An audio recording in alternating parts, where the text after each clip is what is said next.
Olá, boa noite, plateia, pessoal de casa, Diego. Esse é o Link FAG Entrevistas, uma produção do 6º período do curso de jornalismo do Centro FAG, sob a supervisão do professor Luiz Sonda. E nessa edição do Link FAG, o nosso tema é lendas urbanas. A gente escolheu esse tema devido à baixa popularidade nos dias atuais, mas já foi um tema bastante comentado anteriormente. E para falar sobre isso, a gente convidou hoje a professora Márcia Fontanella e também o professor doutor Gustavo dos Santos Prados para falar sobre o assunto. Boa noite, Márcia. Boa noite, muito obrigada pelo convite. Boa noite, professor Gustavo, tudo bem? Boa noite, tudo bem e vocês? Boa noite a todos. Então, para dar início o nosso papo, né, aqui no Link FAG Entrevistas, vamos chamar um VT com a nossa repórter Exane Barreto, aonde ela traz um pouquinho das diferenças do que é lenda urbana e o que é folclore.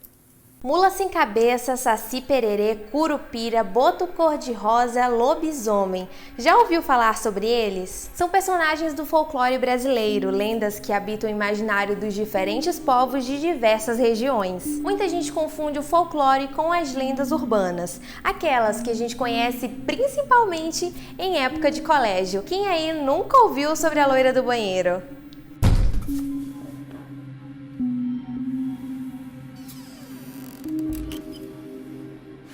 Ou a brincadeira do compasso. E muitas outras histórias, como o palhaço que aparece na estrada, noiva cadáver, ET de Varginha, e não para por aí. Embora parecidos, entre o folclore e as lendas urbanas existem diferenças. É que as criaturas do folclore se fundamentaram na história e se tornaram elementos da cultura de um povo. Em sua maioria, os mitos têm origem no meio rural. Já a lenda urbana é como um folclore moderno, só que suas histórias são baseadas no terror e também estão mais próximas da realidade, onde os personagens, em sua maioria, são pessoas que já morreram.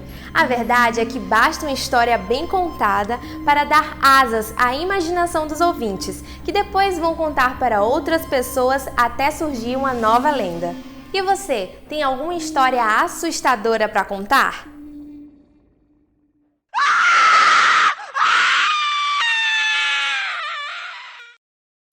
Tá bom, obrigado, Exane. Então, Márcia, Gustavo, sobre o tema, né, lendas urbanas e folclore, o que vocês têm para acrescentar, né, sobre essa diferença, né, desses dois itens que podem ser muito facilmente confundidos, né? Professor, por favor. As lendas urbanas, como a própria matéria do VT já falou, né, na verdade elas começaram a surgir a partir de 1960. Então é um tema, são textos, histórias narrativas que fazem parte bem do nosso mundo contemporâneo, né? E muitas dessas lendas, como você disse antes, né, quando a gente procura, aparecem muitas lendas daquelas que nós já conhecemos, a loira do banheiro, né, não sei por que a loira, né, mas várias assim que são corriqueiras que a gente conhece, né. E então trabalhar com os alunos, que foi um trabalho que eu fiz, é interessante para resgatar e surgir novas lendas, né, quiçá daqui mais algum tempo vão estar lendo as lendas que nós trabalhamos com os nossos alunos, né. Bom, tanto as lendas, porque na verdade a gênese delas ela tem uma circularidade ali, mas com o princípio de folclore mesmo. E eu acho interessante de modo geral, porque nós que moramos na cidade, a gente sempre trabalha com essa coisa do imaginário, até como uma forma, digamos, de identidade coletiva, ou mesmo de estreitar laços entre esses indivíduos que moram em grandes núcleos urbanos e que em determinados momentos sentem medo, receio e vão construindo essas narrativas muito por conta dessa coisa. Quer dizer, bom, eu sinto medo, eu moro na cidade e consequentemente eu sinto medo. Então, se eu sinto alguns medos, eu vou tentar canalizar esses medos em formas de história. Mas é interessante que é justamente isso que mantém a tradição dessas lendas, que mantém a tradição disso, porque de modo geral também a gente tem um lado nosso que a gente leva muito em conta, que é um não real, né? Isso movimenta muito a nossa percepção de mundo, aquilo que nós vemos e consequentemente aquilo que a gente sente ou vive dentro de um ambiente urbano. Você acha que essas lendas elas também podem ser usadas para explicar fatos que às vezes são um pouco coincidência, um pouco estranhos? Por exemplo, uma mesma curva dá muitos acidentes. Logo surge a história de que naquela curva tem uma luz vermelha que atrapalha os motoristas, ou que tem uma noiva. Várias dessas histórias com a mesma linha de pensamento, só que mudando os personagens, surgem por aí, principalmente nas cidades do interior, né? Uhum. Não, eu acho que tem um outro ponto interessante quando a gente para pensar isso, é que, de modo geral, a gente sempre parou para construir lendas, né? Isso é típico nosso, né? Isso aí remonta aí, se a gente pega na origem aos antigos gregos, partindo de uma premissa que outros povos, saindo daquele núcleo europeu, eles tiveram suas próprias mitologias e formas de narrar coisas que serviam em determinados momentos ou para explicar, ou serviam mesmo para você disseminar uma narrativa diante de uma instabilidade que era vivida, diante de uma dúvida que você não encontra uma resposta de uma forma totalmente racional, ou simplesmente de uma forma de brincadeira, para você preservar uma tradição que é muito forte na cultura brasileira. Prof. Márcia, e assim, o que leva as pessoas a acreditarem nas lendas urbanas? O que você acha que leva a pessoa a acreditar nisso? Puxando o que o professor acabou de dizer, né? Justamente esse mundo imaginário, porque a lenda ela é uma narrativa imaginária que mexe muito com o sobrenatural e com esse mundo misterioso. Então as pessoas são levadas a isso, ou pelo medo, como o professor colocou, que vivemos no mundo urbano e vivemos recheados de medo a todo tempo, o medo de sair, o medo de entrar, o medo de passar por aqui. E isso alimenta esse imaginário das pessoas, né? Então se cria essas lendas, essas narrativas que são passadas de geração em geração. Você falou da questão daquela de criar, então, alguém já, com certeza, um bom de história já cria, porque ali dá muito acidente, então, há muitos anos atrás aconteceu tal coisa. E aquela história, um conta para o outro e vai aumentando um ponto, e vai aumentando um ponto, né? Então, as histórias, elas estão aí. O que leva a acreditar é isso, é esse mundo imaginário. E a gente vive muito nesse mundo imaginário. E o mundo imaginário, ele é fascinante, né? Ele é aquilo que não tem uma resposta adequada para nada. Então, fica só no imaginativo. É assim, prof, é de costume das famílias, desde pequeno, contar essas histórias para os filhos, para os netos. Isso aconteceu com você, professor? Com você, prof? Bom, bastante. E eu não vou dizer, apesar de hoje pegar e falar tal, eu tive medo de várias delas, né? Mas eu acho que, eu não vou dizer que é um medo, eu não acho nenhuma forma de medo saudável, mas eu acho que há formas de medo que são inevitáveis. E além essas narrativas que são contadas, elas são inevitáveis. A pessoa, em determinado momento da vida, ela vai ter contato, seja no ambiente escolar ou até mesmo dentro da própria família. Mas confesso, de modo geral, que quando eu ouvi uma ou outra, eu não gostei. Eu fiquei morrendo de medo. Mas o objetivo é esse, causar medo. Você tem medo mesmo? Não, hoje nem tanto. Quer dizer, não sei. Mas, de qualquer modo, assim, eu reitero que é da nossa tradição, é da nossa cultura a gente contar uma história. E, às vezes, a maior parte das histórias que são contadas, elas não têm um perfil ou um traço totalmente racional. Então, a gente vai para esse lado do irracional, e o lado irracional, em determinados momentos, ele suscita em nós muito medo, né? E você, prof? Já passou por essa situação também hoje, né? Você comentava aqui nos bastidores que você, né, trabalha essa questão nas escolas. Quando você era mais novinha, seus pais, familiares, amigos, te passaram alguma dessas lendas também? Nós tínhamos um grupo de adolescentes, na época eu morava numa cidadezinha menor, né? Então não tinha muito o que fazer, então o negócio era contar histórias, né? Então sempre tinha aqueles que puxavam as histórias mais para deixar os outros mais com medo, com mais pavor, né? Então sempre tinha aqueles que ficavam muito apavorados, como você disse, que realmente ficavam com muito medo do que podia acontecer na história. Então sempre, mas eu era mais essa questão dos adolescentes, a gente criava muito, e adolescente até hoje tem essa coisa de assistir filme de terror, né? De ter essa coisa de gostar disso. Então, naquela época, eu lembro que a gente fazia muito isso de reunir a galera, como a gente está aqui hoje, e contar histórias, e sempre tinham aqueles que contavam as histórias mais terríveis, né, para assustar. E isso é legal, mas eu acho que mexe com o imaginário e é bom isso. Eu acho que isso mexe bastante com a criatividade das pessoas, né? A gente quer saber, o pessoal que está em casa, né, já ouviu alguma lenda urbana? Conte pra gente nos comentários da nossa transmissão. Depois a gente vai estar contando aqui as histórias ao vivo, aqui no nosso Linkfag Entrevistas. E a nossa equipe também teve entrevistando o pessoal, realizando uma enquete, perguntando sobre o que o pessoal acha desse tema, lendas urbanas. Vamos conferir. Eu acho que lendas urbanas, o que eu entendo por lendas urbanas, geralmente são histórias que tem de cada região, Às vezes cada cidade tem suas lendas urbanas locais, mas também existem as lendas urbanas a nível nacional, né? Que o país inteiro conhece, que o mundo inteiro conhece. Eu acredito que seja assim, sejam histórias que vão sendo passadas de geração em geração, e isso acaba quase que sendo uma verdade por conta de ser passado. Se eu acredito em lendas urbanas, na verdade assim, eu não acredito e nem desacredito. Por quê? Porque eu acredito que todo o mito tem um pouquinho de verdade. Então, em algum local surgiu uma lenda e, por ser passado em geração, cada um vai aumentando um pouquinho, até chegar no que a gente conhece hoje.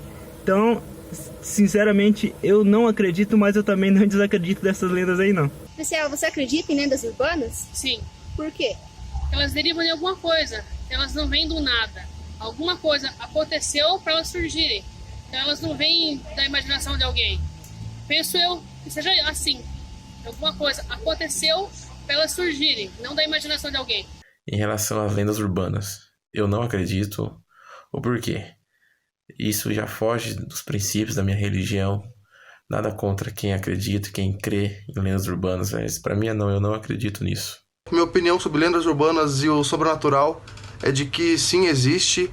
As lendas urbanas são passadas de geração em geração. Começa com uma verdade, no final acabam sendo aumentadas, um pouco distorcidas, mas essas histórias são para mim reais, até porque o sobrenatural nunca foi comprovado de que se existe a vida pós-morte, mas eu creio que sim, porque eu presenciei alguns fatos sobrenaturais, aparições de entes meus que faleceram, mas por isso eu acredito que exista, até porque existem inúmeros vídeos de aparições e efeitos sobrenaturais e relatos. Então essa se torna minha opinião de que sim, lendas urbanas são reais.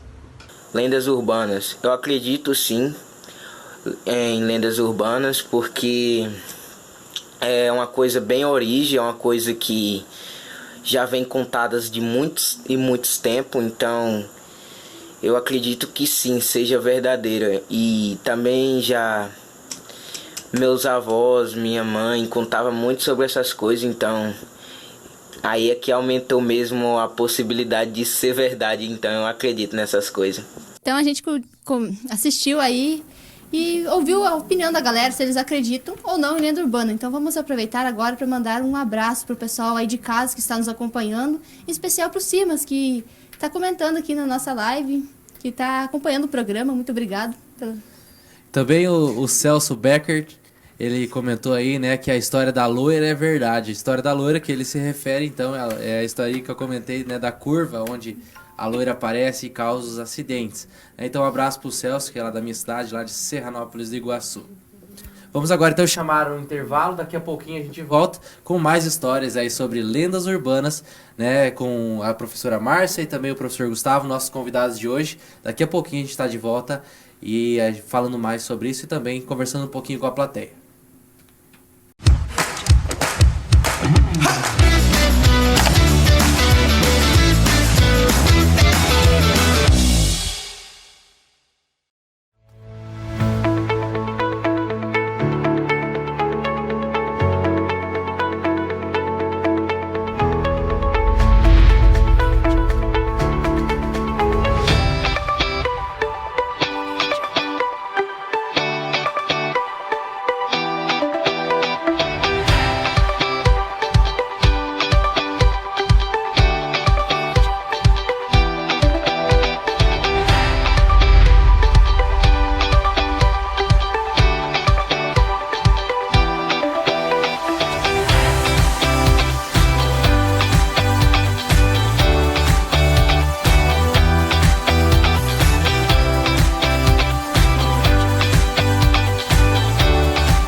estamos de volta.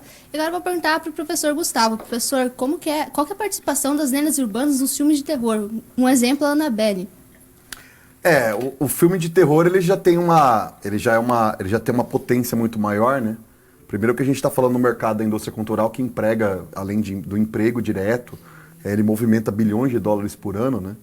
E, de certa forma, eu acho bem significativo isso, porque, de modo geral, a gente consome algo que nos dá medo. Então, quer dizer, vivemos o dia inteiro com medo por conta da violência urbana, por conta daquilo que a gente acompanha da mídia, mas chega no final do dia, em se tratando de entretenimento, a pessoa vai lá, ela escolhe um filme de terror, quer dizer, que a gente usa o terror como uma forma de entretenimento. E eu acho interessante nesse aspecto, porque isso traz um pouco também o que é de nós, quer dizer, será que no final das contas nós sentimos medo, ou será que no final das contas a gente não consegue sobreviver sem eles? Então é mais ou menos a pergunta que eu faço. Eu penso um pouco com relação a isso. Né? Então, vamos falando aqui com o pessoal da internet, também mandando um abraço aí pro Felipe Eduardo Bauer, né, que tá aí diretamente de Goiás acompanhando a gente pelo Facebook. Vamos fazer uma pergunta aqui baseada num comentário. A Sara, ela disse que a lenda do Saci Pererê marcou a infância dela. Saci Pererê, Márcia, é uma lenda urbana ou é um folclore? Nós temos as lendas folclóricas, como é o caso do Saci Pererê, Curupira e várias outras, que fazem parte das lendas folclóricas, né, que são diferentes das lendas urbanas. As lendas urbanas, como eu falei, elas fazem parte do nosso repertório, é um repertório recente, de 1960, por aí começou realmente a aparecer os termos em livros e etc. Então é recente, né, é recente na literatura. O folclore já não, né, o folclore vem de 1800 e pouco já, que está presente na nossa vida, no nosso cotidiano, nos livros e tal. Então essa é uma lenda folclórica, que representa o folclore de uma região, a cultura de um povo, né? Folclore quer dizer a sabedoria e a cultura de um povo, que é bem diferente das lendas urbanas. Gustavo, você, né, como professor de história, a gente já comentou aqui que a Márcia aplicou os trabalhos. Você chegou a trabalhar com seus alunos já esse tema? Porque você, além de dar aula aqui na universidade, você dá aula em colégios também estaduais, certo? Uhum. Já, mas eu confesso de modo geral que por exemplo, uma coisa é quando você trabalha, por exemplo, sei lá, vamos partir de uma perspectiva, trabalhar narrativa mítica, eu acho interessante. Inclusive não só pensando na grega, pensando em mito africano e tantas outras formas de narrações que nós temos e que constrói ou que contribuem para formar a nossa identidade. Mas de modo geral, invariavelmente, a gente trabalha outro elemento desse. Fica, né, mais para o professor de português mesmo, né? Mas, assim, a história, de modo geral, a gente só consegue associar aquilo se ela tiver uma perspectiva como fonte, como documentação, entendeu? Em português ou em outras matérias que trabalham muito com essa perspectiva de narrativa, aí eu acredito que sim. Agora, nas séries iniciais, ali, 1º, 5º ano, eu sei que é uma prática relativamente comum a esse tipo de coisa. Levando um ponto importante, geralmente o jovem, de modo geral, aquele que está no 9º ano, colegial, ele já não se apega muito a essa questão, quer dizer, então ele vai tendo outras formas de criar uma forma de entretenimento em torno do medo. Então agora a gente vai assistir aos depoimentos da galera, algumas histórias que eles escutaram e vão contar pra gente agora.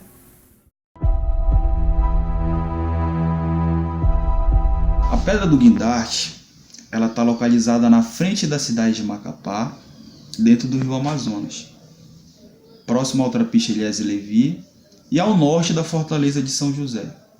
No século passado, a pedra era usada como alvo dos soldados que atiravam nela. Muito conta-se que, se remover a pedra do local, a cidade toda de Macapá vai para o fundo. Colocaram uma imagem em cima da pedra, a imagem do padroeiro de Macapá, São José. Mas pouco tempo depois, houve uma colisão entre o navio e a pedra. E as pessoas levaram tão a sério essa lenda que logo em seguida fizeram um pedestal para que o padroeiro de Macapá ficasse em cima. E desde então não houve mais notícias de que algo colidiu ou derrubou. Eu tô aqui para contar uma história que aconteceu há 30 anos atrás. Existia no Rio Capasso uma cobra muito grande, uma jiboia. Quem contava isso era um senhor chamado Cunha e também um outro senhor que morava logo ali pertinho, tal de estanque. Então essa cobra, ela devia ter 6 a 7 metros de comprimento. Ela foi vista por eles uma tarde, aonde que ela pegou um bezerro e disse que matou o bezerro e engoliu inteira. E a piazada toda tinha medo de passar por ali, pois ali pertinho existia um tomador de banho que a piazada ia no rio, que era chamado de pinguela. Então a gente tinha medo muito dessa cobra. Até achamos um rastro de uma coisa que podia ser ela e tudo. E eu acredito que essa cobra existe até hoje, porque anda sumido um cachorro e tudo por ali. Essa é a história de Serranópolis, Iguaçu. Bom dia, tudo bem? Eu sou o Alisson, moro aqui no interior de Pato Branco. Estou trabalhando, no momento. Aí parei um pouquinho para contar uma história para vocês aqui do corpo seco. Pedi pro meu avô, ele falou que antigamente o pessoal caçava muito aqui, logo que eles vieram, né? E aí tinha o corpo seco que pegava, matava os caçadores, ia caçar e começou a dar muita morte, né? Aí foram ver, esse corpo seco era um esqueleto de madeira. Não sei se é verdade, né? Meu avô falava essa história pra gente. Eu acho que era só pra não matar os passarinhos, né? Que ele gostava muito. Então a gente acompanhou aí algumas histórias que o povo conta, né? E agora a gente vai abrir pra plateia, porque o nosso amigo Pedro, ele quer fazer uma pergunta aqui. Obrigado, boa noite pessoal, boa noite a todo mundo que está assistindo. Essa pergunta vai para os dois, quem souber ter a ginga melhor. Vamos lá.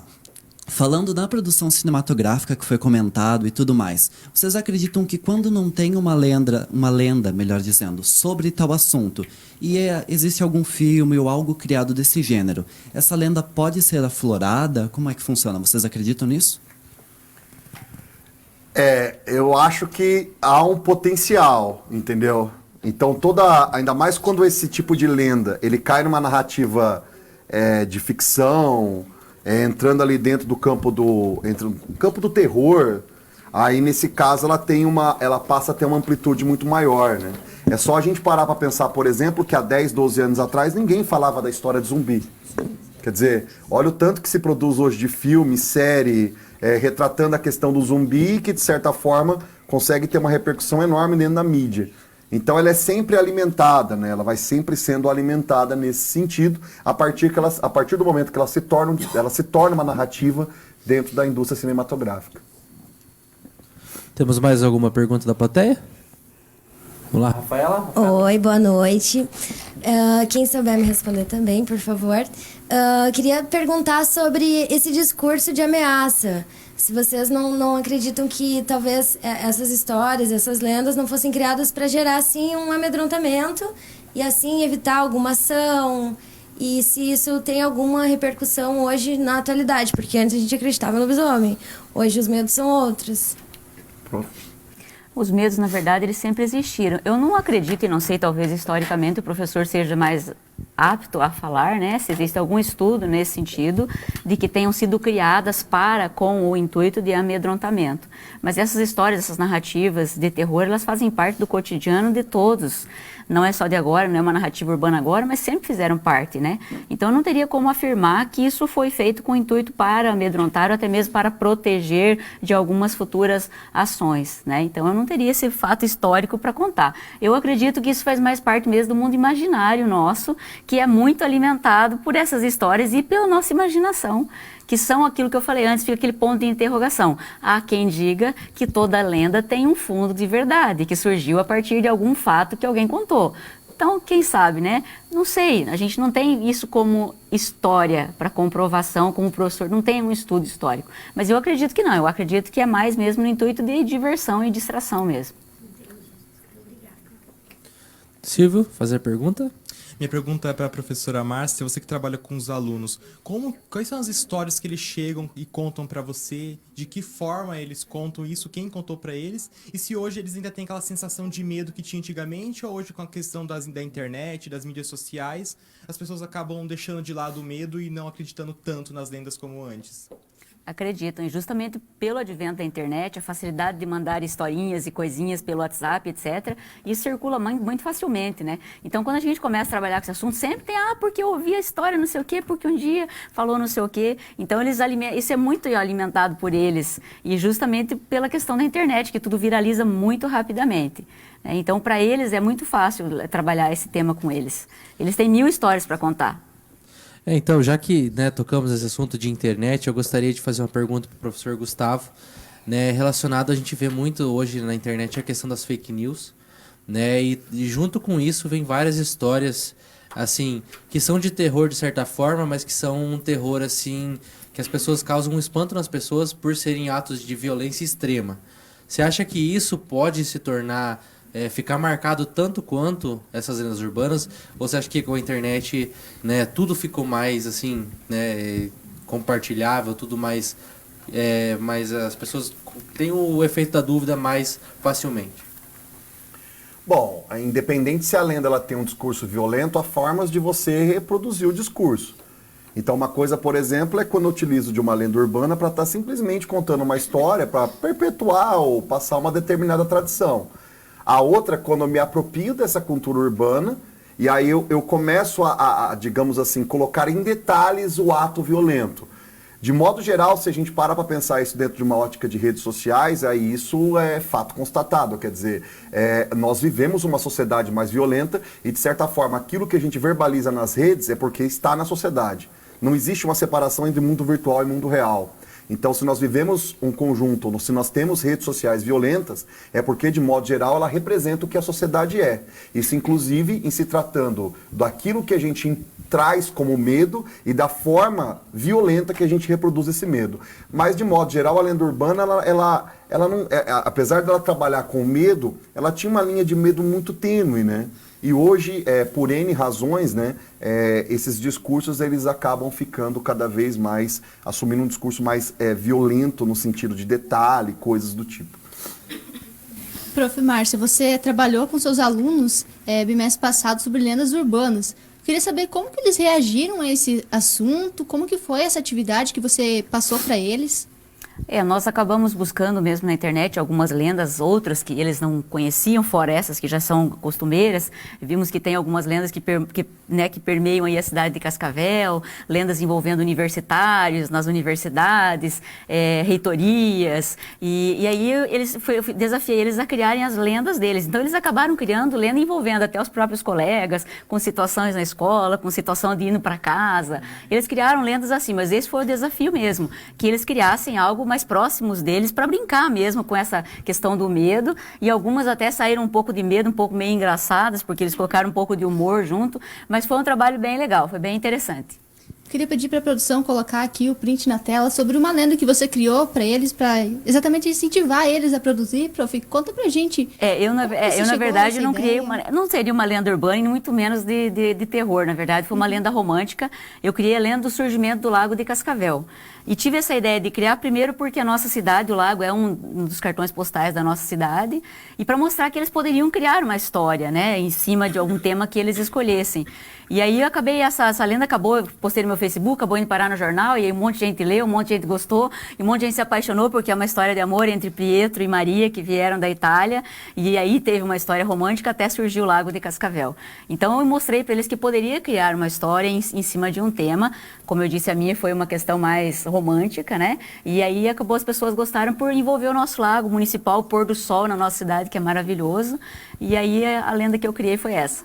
E você, professor Gustavo, o que achou da lenda da Prof criada ali para os alunos? O trabalho é interessantíssimo, porque, assim, independente se em determinados momentos há lendas que suscitam medo, receio, eu acho que, de modo geral, a criança ela tem que ter o seu lado, a sua criatividade estimulada.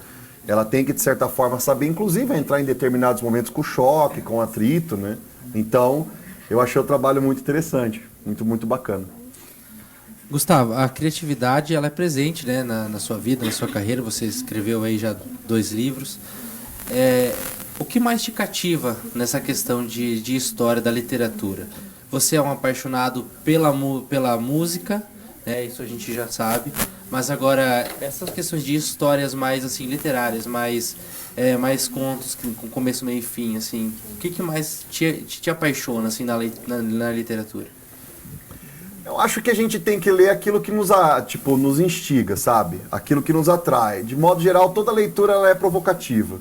Vai depender de como a gente recebe essas provocações. Então, aquilo que me atrai, que me provoca, geralmente eu costumo ler. Mas, de modo geral também, a gente entende que é só assim mesmo que a gente consegue construir alguma ideia ou construir algum conceito para justamente estar entendendo essas interpretações que são feitas, criadas e recriadas e que, de maneiras diversas, chegaram até nós, né? Então... Bom, o Linkfag vai ficando por aqui. Gostaria de agradecer a participação dos nossos convidados, professor. Obrigado, muito obrigado. Obrigado, Márcia. A nossa plateia aqui, o pessoal que nos acompanhou até agora, muito obrigado.